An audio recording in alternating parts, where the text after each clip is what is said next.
and welcome back to my mediocre YouTube channel. Today I will give you some saving tips. Since life has become incredibly expensive, while I paid the tin saving bank that I already spray painted. First up, I'm not a professional in money business at all. This is just some tips on saving, on what works for me and how I do it. Okay, let's go. Sorry, I'm testing this mic. I have used a couple clips in one of my next videos, but I still don't know if it works or not, so yeah. Let's start. I have different places I put my money, just as on my bank account as in real life. So my physical money has 3 spots and my bank account money has 3 spots. These are the same spots.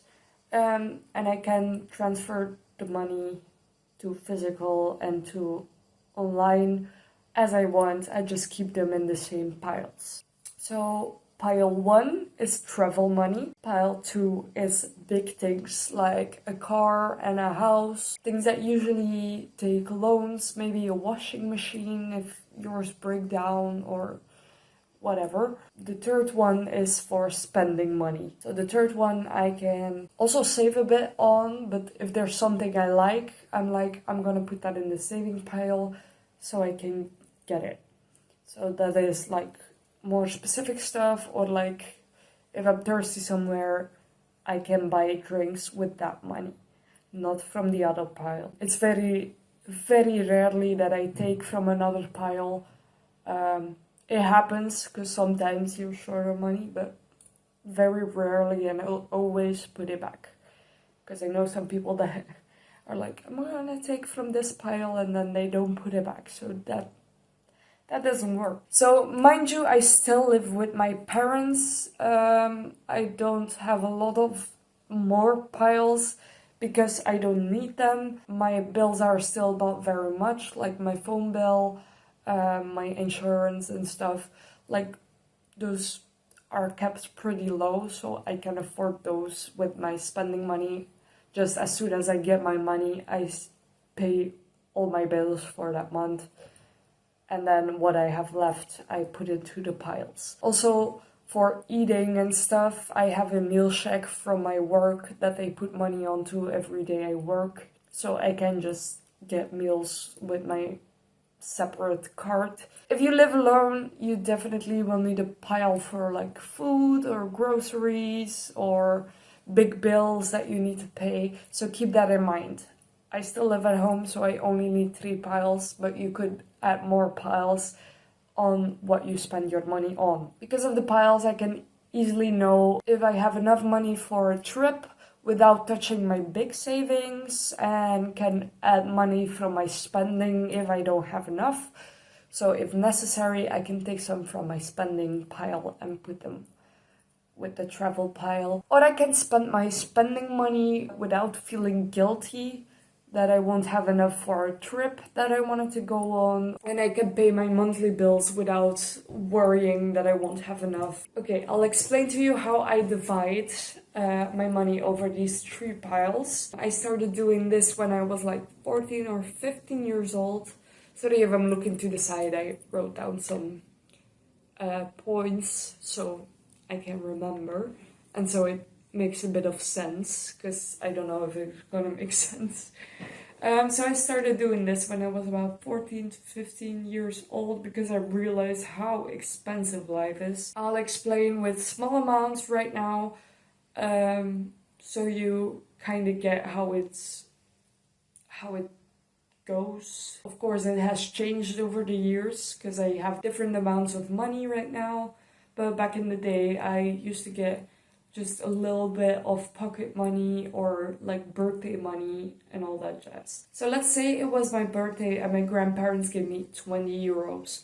Euros are nearly the same as dollars and not that much of a difference from pounds and stuff. So you get an idea. So 20 euros, then I just split that into bills of 5. So that's 4 times 5, but I have 3 piles. So each pile would get 5 euros. And then I'd look with the leftover 5 euros, which was my priority then.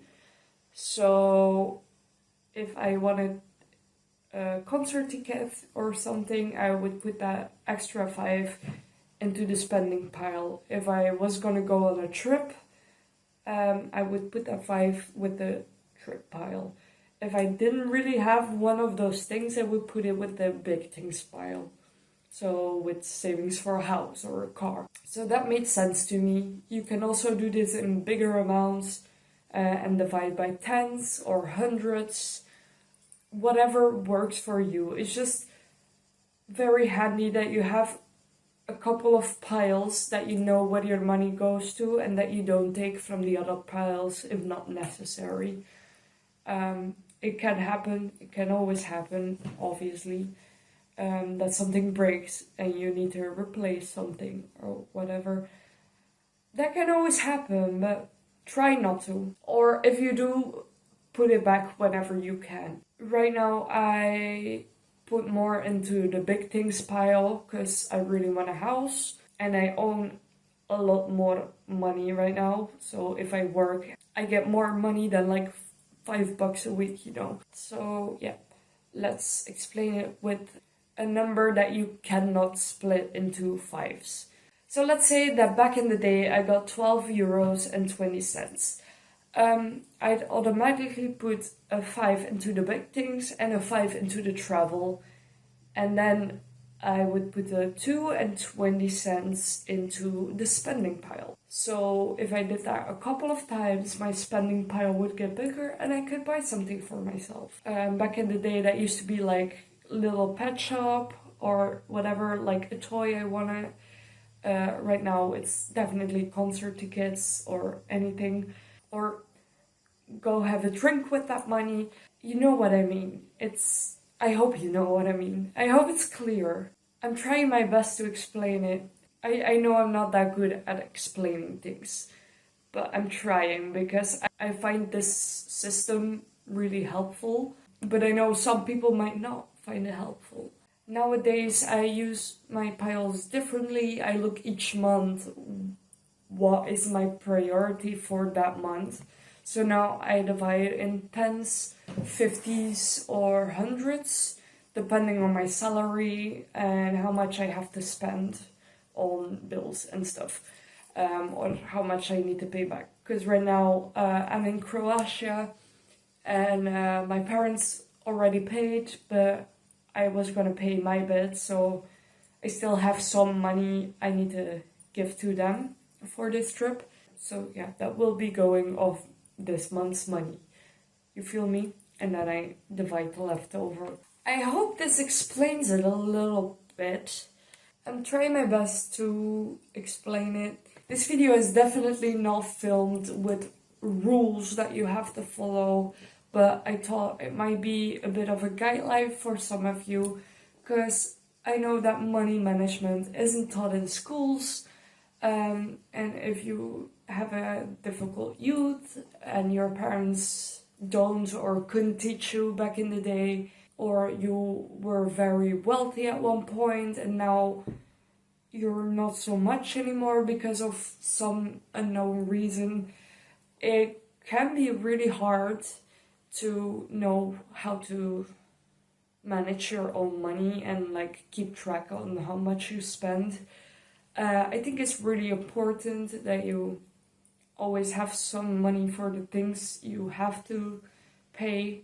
The last few years, goddamn, life has gotten so expensive. It's insane. Back in the day it was a little better, but now I don't know what they're doing. But yeah, I hope it is clear what I mean, and I hope this helps some of you. I hope it wasn't too confusing. Yeah, I'll see you in the next video. That will be it. Goodbye!